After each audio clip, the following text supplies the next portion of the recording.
This is an open podcast to the South African GNU government about adopting Bitcoin as a strategic reserve asset. Dear President of the Republic of South Africa, Minister of Finance, Reserve Bank Governor, and the various leaders of South Africa's energy and economic ministries.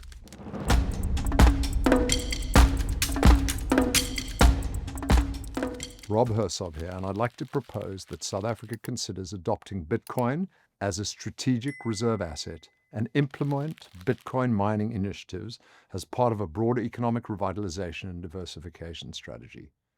Drawing from international precedents and adapting them to our unique geopolitical and economic context, we can ensure financial resilience, innovation, and sustainable growth. Let's look at this option as an economic diversification and as an inflation hedge. Bitcoin is hard money. It's the hardest form of money ever encountered by humankind. Bitcoin is mathematically scarce, with a finite supply of only 21 million Bitcoin that will ever be produced, and 19 million have been mined to date, deflating every 4 years in an immutable, decentralized manner. As the global economy faces growing uncertainty, marked by fiat currency devaluation, inflation, and geopolitical shifts, Bitcoin offers a non-correlated asset to diversify South Africa's reserves.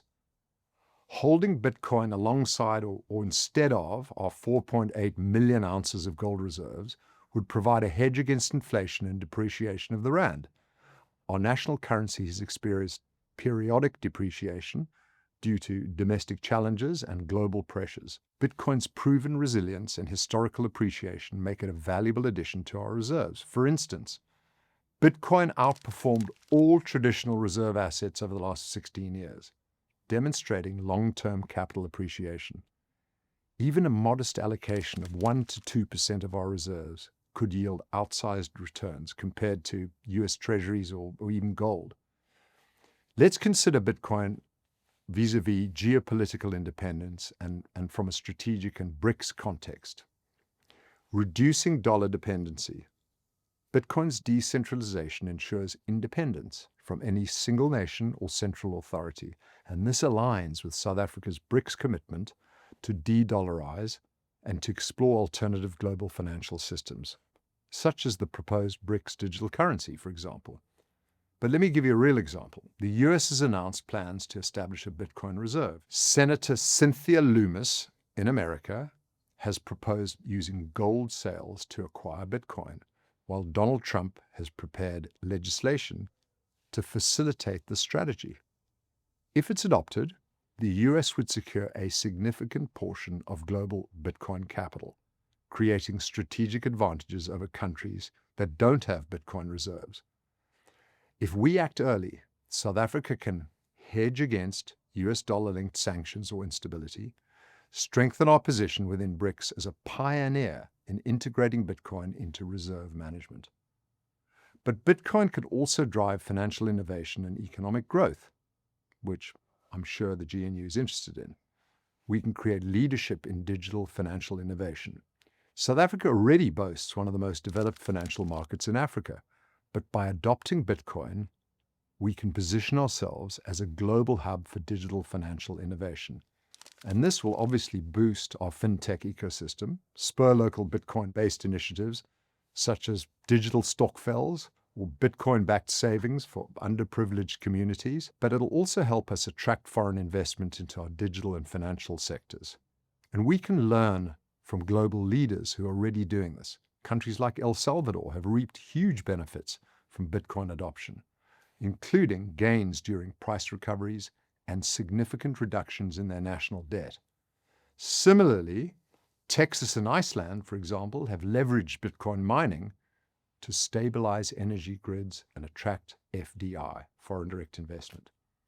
So maybe you should also see Bitcoin mining as a strategic initiative, monetizing South Africa's energy potential and South Africa's abundant natural resources, solar, wind, and underutilized coal capacity, will offer untapped opportunities for Bitcoin mining. Mining or producing Bitcoin could monetize excess or stranded energy resources, and we do have them, can generate significant Bitcoin reserves, up to about 5 billion rand in the first year, and will incentivize renewable energy expansion by providing high-demand energy consumers for sterile renewable projects, such as Eskom's excess capacity, and it does have that. And there are real economic and job creation opportunities. Government-backed mining projects could create thousands of jobs across construction, energy, and technology sectors, while at the same time boosting ancillary industries like logistics or maintenance. Here's a global example. El Salvador monetized geothermal energy for Bitcoin mining, while Texas successfully integrated Bitcoin mining with renewables to stabilize its energy grid. As exciting, South Africa will generate financial and debt management benefits, which will strengthen our fiscal resilience.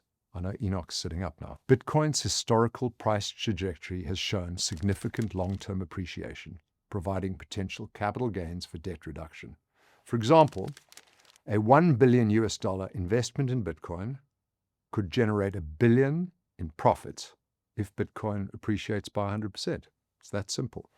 These funds could pay down our national debt. We would reduce reliance on foreign-denominated debt while stabilizing debt servicing costs by hedging against rand depreciation. And all of this will improve creditor confidence. As Bitcoin holdings grow in value, international creditors will view South Africa as fiscally innovative, which again will improve our credit ratings. This is a virtuous circle. So let's look at the strategic implementation and BRICS collaboration.